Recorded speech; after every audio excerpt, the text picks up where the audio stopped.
साथियों, जय हिंद, जय भारत, वंदे मातरम। मैं आपका साथी वेटरन ओम प्रकाश जाजड़ा जैसलमेर से। साथियों, जैसा कि बहुत कुछ चल रहा है, हमारा पे कमीशन धड़ाधड़ बहुत एग्रेसिव मूड के अंदर हमारी वो मीटिंगें कर रहा है। बहुत सब कुछ हमारे भले के लिए कर रहा है।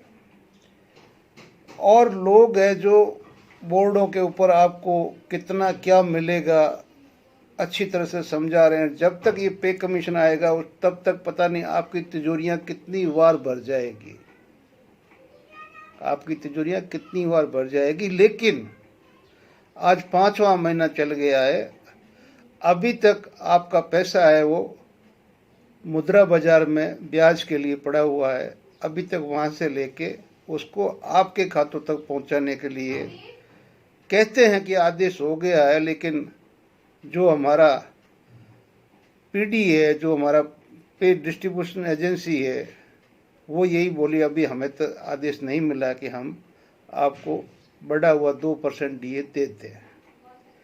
अब बंगाल से फुर्सत हुई है, हिसाब किताब होगा, अगर 2 पैसे बच गए हैं तो शायद इस महीने आपको मिल भी सकता है। अब इतना सब कुछ अपने सामने है, उसके बाद में भी हम कहते हैं कि नहीं, हमें बहुत ज़्यादा मिल जाएगा। दोस्तों, कहाँ से मिल जाएगा? एक 2% का डीए सरकार समय पे कर्मचारियों को नहीं दे सकती है। वो आपको मतलब 69,000 पेमेंट या 83,000 पेमेंट, 3.88 जो 8.33 आपका फिटमेंट फैक्टर या 4 से ऊपर का फिटमेंट फैक्टर अगर वो देती है तो अब 18वें पद का जो स्केल का जो बंदा है उसकी पेमेंट तो 10 लाख से ऊपर जाएगी। क्या इस देश के पास में इतना पैसा है? अब तो अंतर्राष्ट्रीय मुद्रा कोष जितने भी है वो भी भारत को ऋण देने से पहले 10 बार सोचते हैं। अब चाहे किसी को पता है किसी को नहीं है, इसलिए आप लोग चाहे बेशक गाली दे लो या इसको जीके के लिए ले लो या फिर इसका सही रिसर्च कर लो, पता चल जाएगा कि भाई हमारी हालत क्या है। हम तो यही कहते हैं कि 5-7-10% बढ़ के भी एक बार रिन्यूअल हो जाए तो कम से कम पे कमीशन का जो हमारा सिलसिला है वो टूटे ना। क्योंकि एक बार अगर सरकार ने अगर पे कमीशन का सिलसिला तोड़ दिया तो आगे ये जाके प्रथा बन जाएगी। तो हम चाहते यही कि जो भी मिले पे कमीशन के माध्यम से मिल जाए। दूसरा, आपके लिए खुशखबरी ये है कि पे कमीशन ने एमओडी को एक अथॉरिटी दी है और एमओडी ने आर्मी हेडक्वार्टर को अथॉरिटी दी कि पे कमीशन के पैरेलल आप अपना पे कमीशन मतलब सेल बनाइए और वो सेल सैनिकों के लिए रिकमेंडेशन देगा कि उनको क्या चाहिए, क्या देना है, क्या नहीं देना है। लेकिन जब उसका हमने ऑफिस ऑर्डर देखा या मेमोरेंडम देखा तो खूब हंसी आई कि उसके अंदर जिनके भले के लिए पेमेंट के लिए बात करनी है उनमें से कोई भी 4 मेंबर है, उनमें से एक भी मेंबर वर्दी वाला नहीं है, ना सिपाही, ना जेसीओ, ना अफसर। चारों के चारे सिविल बाबू है। जो अध्यक्ष है वो पे लेवल 11 का, बस इतना कह सकता हूँ। अब उसको किसके समकक्ष लेना है आपके मर्जी है। उसके नीचे जो असिस्टेंट है वो जो हमारे स्टाफ क्लर्क होते हैं, सूबेदार वगैरह जो स्टाफ क्लर्क होते हैं उनके लेवल के। अब ये सब सिविलियन है, ये कुछ में से कोई सैनिक नहीं है। अब ये लोग हमारी क्या रिकमेंडेशन देंगे, क्या नहीं देंगे, ये भविष्य के गर्भ में। इसलिए मैं हमेशा बोलता हूँ, जब तक पे कमीशन फाइनल होके भारत सरकार से पास नहीं हो जाता तब तक मैं इस सरकार के रहते हुए कभी भी संतोषजनक स्थिति महसूस नहीं कर सकता कि हाँ हमें इस तरह का पे कमीशन मिलेगा। क्यों कि पिछले 12 साल के अंदर एक तो हमने पक्का देख लिया कि भारतवर्ष की पूरी, चाहे सैनिक है चाहे सिविलियन है, पूरी पब्लिक को इन्होंने उठा के एक तरह से दिमागी तौर से पैरालाइज कह दो या उसको मानसिक विकलांग कह दो, पूरी जनता को उस विकलांगता में ढकेल दिया है। उसके आगे उनकी सोच ही नहीं है, तो वो सरकार से सवाल क्या करेंगे, जवाब क्या लेंगे। यानी कि उस विकलांगता का मतलब पैरामीटर वो है कि आपके मुंह से कोई सवाल ना निकले। उस विकलांगता में, उस कौमा में आज जनता को चाहे कितना भी कोई बुद्धिजीवी है उस तरफ ढकेल दिया गया है, और अब वो कुछ नहीं कह सकता है।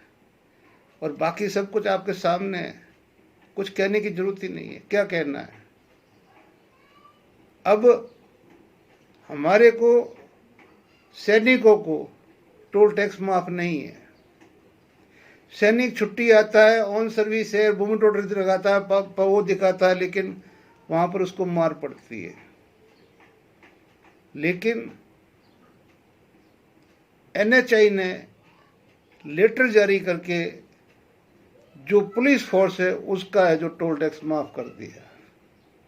अब आपको कम से कम इस सरकार में इतना तो मान लेना चाहिए कि आप चाहे कितने ही सरहद पे बैठे हो या माननीय हो, क्या नहीं हो, सरकार की नज़र में आपकी कोई औकात नहीं है। आप पुलिस से नीचे थे, नीचे हो, नीचे रहो। इसलिए पुलिस बोलती है कि हम तुम्हारे बाप है। क्यों? कि सरकार भी वो उनको अपना बाप मानती है, तो फिर आप क्या है? बाप नहीं मानते तो उनका माफ नहीं होता, पहले सैनिकों का होता। हम नहीं कहते कि आप पूर्व सैनिकों को माफ करो। पूर्व सैनिक जो 55, 54, 60 साल करके आता है, उसकी ज़्यादा से ज़्यादा 60 to 70 के बीच की जिंदगी है। जिंदगी भर वो पहाड़ों में घूमता रहा, लेकिन वो अपने जिंदगी के आखिरी क्षण अपने देश की गौरवमयी सड़कों के ऊपर बगैर पैसे दिए हुए, भुगतान किए हुए वो नहीं घूम सकता, नहीं चल सकता। इससे ज्यादा विडंबना क्या हो सकती है सरकार की? आप क्या मांग सकते हो जो इनके दिमाग में नहीं आती कि भाई ये सैनिक है, इन्होंने पूरी जिंदगी वहां बॉर्डर पे गुजारी है, बगैर रोड गुजारी है, पहाड़ों में अपने पाँव के छाले मतलब बनाए हैं। अब इनकी जिंदगी के जो ढलान है, तो 8-10 साल जो भी इनकी जिंदगी बची है, इनको अपने देश के अंदर घूमने दिया जाए, फिरने दिया जाए, इनको देश को देखने देना जाए। अपनी जवानी में चला गया था, उसके बाद में कहीं बर्फ में रहा, कहीं पहाड़ों में रहा, कहीं सीआई हाउस में रहा, कहीं मतलब सेमी फील्ड में रहा, लेकिन वो रोडों से अपने जो ये भारत सरकार के जितने भी ये उपक्रम किए हुए इनसे दूर रहा है। लेकिन इस बची कुछ जिंदगी में भी वो ये चीज़ों का आनंद नहीं ले सकता बगैर पैसों के भुगतान किए हुए। वो अपनी ज़िंदगी के 5-10 साल जो बचे हुए हैं उसमें भी गाड़ी लेके उसके अंदर इंडिपेंडेंट नहीं घूम सकता उन रोडों पे, रोड टैक्स भरने के बावजूद भी। जब रोड टैक्स भर दिया तो कम से कम सैनिक को तो छोड़ दो, गाड़ी ली है, रोड का टैक्स भर दिया है, अब इसको चलने दो, लेकिन नहीं। इसलिए आपको जितना लगता है कि भी बहुत अच्छा है तो अच्छा है भाई, आपको पैसे भी बहुत लगते हैं कि आपकी बहुत ज़्यादा पेंशन है, ठीक है ना, तो रुक जाओ अभी थोड़े दिन, ये महंगाई आई है, अब आपका डीए, महंगाई आपकी किचन की 10% होगी, आपको मिलेगा 3%, तो आपकी पत्नी अपने आप आपको महंगाई के आंकड़े आपको दे देगी, और आप जैसे भी कुछ लोग बोलते हैं ना, प्याज और कद्दू छील के अपना ज़िंदगी गुजारते रहो। आवाज़ नहीं करना है, नहीं बोलना है, क्योंकि मानसिक विकलांगता से निकलने के लिए अभी आपको भी बहुत सारा समय चाहिए, आप निकल नहीं सकते। और मैं आपको क्या बताऊं, जब तक पे कमीशन का ऑर्डर आके पैसे निर्धारित होके आपके अकाउंट के लिए रवाना नहीं होते या नहीं आते हैं, तब तक कुछ नहीं है। जय राम जी की जय हिंद, जय भारत, वंदे मातरम।